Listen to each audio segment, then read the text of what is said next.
Find the oblique asymptote for the function f of x equals x squared minus 6x plus 12, all divided by x minus 4.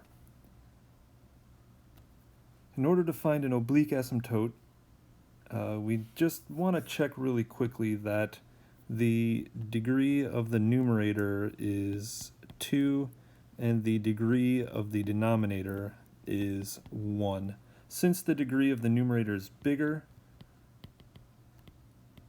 and I know that's a shocker, 2 is bigger than 1, we will not have a horizontal asymptote. The alternative to having a horizontal asymptote is having an oblique asymptote, and this one will more specifically be a slant asymptote. Since the degree on the top is 1 bigger than the degree on the bottom, we will still have a linear function, it just won't be a horizontal line. So in order to find out what the oblique asymptote is for this function, we just need to do a quick synthetic division, or you can long polynomial divide if you don't have a linear dividing into a quadratic. But since we have this case, we'll just use the synthetic division. This becomes 4. The coefficients of the numerator are 1, -6, and 12.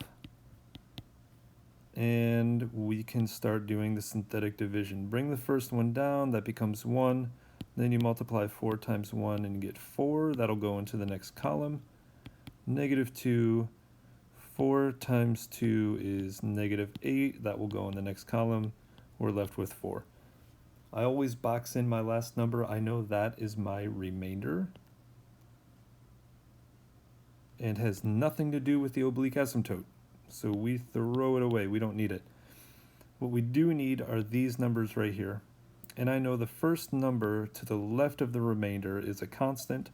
And then as I move further and further left, I add powers of x. So if I move 1 to the left, this will be x's. If I had to move another spot to the left, I know this would be x squareds and x cubes and so on. So I have x minus 2 equals y. That is the oblique asymptote.